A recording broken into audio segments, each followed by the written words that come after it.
गांव के प्रतिष्ठित व्यापारी राम स्वरूप के बेटे विशाल की शादी बड़े धूमधाम से हुई थी। उसकी पत्नी सुमन अब इस घर की नई बहू बनकर आई थी। शादी के अगले दिन पूरे परिवार में पहली रसोई की रस्म होने वाली थी। सुबह का समय था।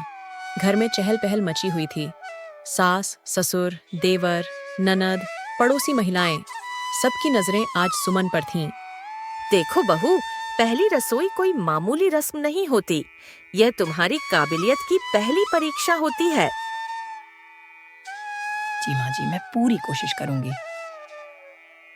बस कोशिश ही नहीं, बढ़िया खाना भी बनाना होगा। पहली रसोई में बना खाना जितना स्वादिष्ट होगा, तुम्हारी शादीशुदा जिंदगी भी उतनी ही मीठी होगी। और अगर खाना बिगड़ गया तो? हा हा हा, फिर भाभी को पहली ही रात वापस भेज देंगे। पूरा घर हंसी से गूंज उठा। सुमन हल्का सा मुस्कुरा दी, लेकिन मन में सोचने लगी कि उसे इस परीक्षा में पास होना ही होगा।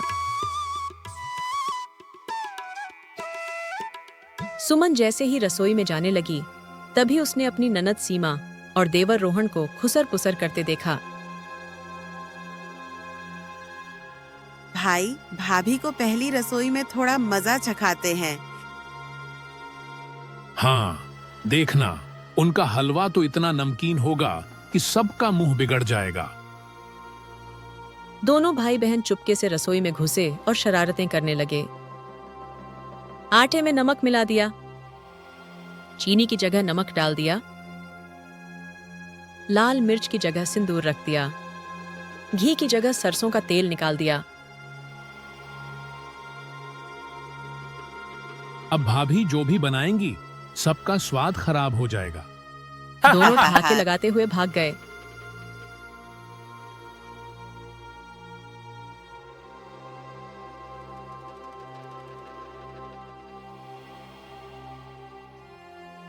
लेकिन सुमन भी कोई आम बहू नहीं थी।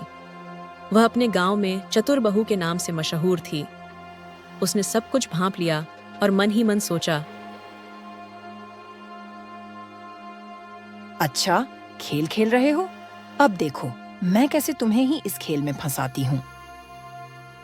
सुमन ने सबसे पहले आटा फेंक दिया और नया आटा गूंथ लिया।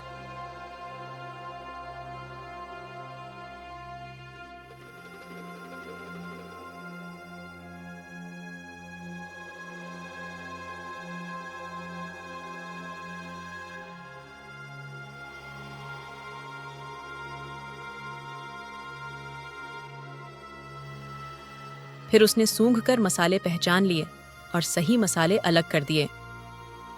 अब बारी थी देवर ननद को सबक सिखाने की। सुमन ने चुपके से एक कटोरी में कड़वा करेले का रस निकाला और जोर से बोल पड़ी, वाह, मेरी नानी कहती थी कि पहली रसोई में करेले का रस जरूर डालना चाहिए। इससे ससुराल वाले हमेशा बहू के वश में रहते हैं।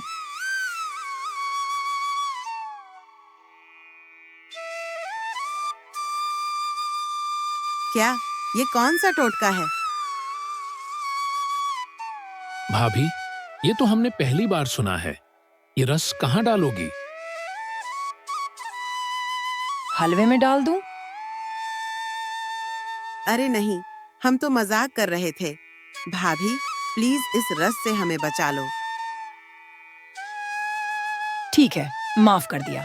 लेकिन अगली बार याद रखना कि चतुर बहू से पंगा लेना भारी पड़ सकता है।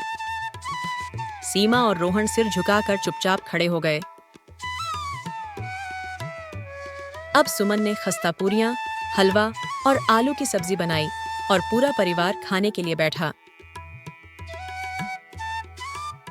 जैसे ही खाने का पहला निवाला लिया गया, अरे वाह, बहू के हाथों में तो जादू है। बिल्कुल, ऐसा स्वाद तो मैंने बहुत दिनों बाद चखा है। इतने में रोहन ने हलवे का एक निवाला लिया और अचानक जोर जोर से चिल्लाने लगा, अरे अरे, मेरे हलवे में लाल मिर्च किसने डाल दी? मेरी पूरी में तो अजीब सा स्वाद आ रहा है। अरे, शायद भगवान का न्याय हुआ है। जो दूसरों के लिए गड्ढा खोदते हैं वे खुद उसमें गिर जाते हैं। तू तो बहुत चतुर निकली। तेरी पहली रसोई तो जबरदस्त रही। अब तक सबको समझ आ चुका था कि सुमन सिर्फ एक सीधी सादी बहू नहीं, बल्कि बहुत समझदार और चतुर भी थी। सुमन, तुम सच में बहुत होशियार हो। मुझे तुम पर गर्व है। आज से इस घर में तुम्हारा सम्मान और भी बढ़ गया है बहू।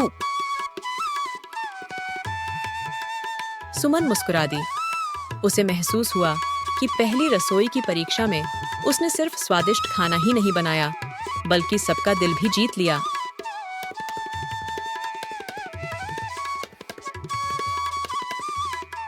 मजाक करना ठीक है, लेकिन हद से ज्यादा शरारत करने वाले खुद ही फंस जाते हैं। अगर आपको ये कहानी पसंद आई तो लाइक करें, शेयर करें और सब्सक्राइब करना ना भूलें।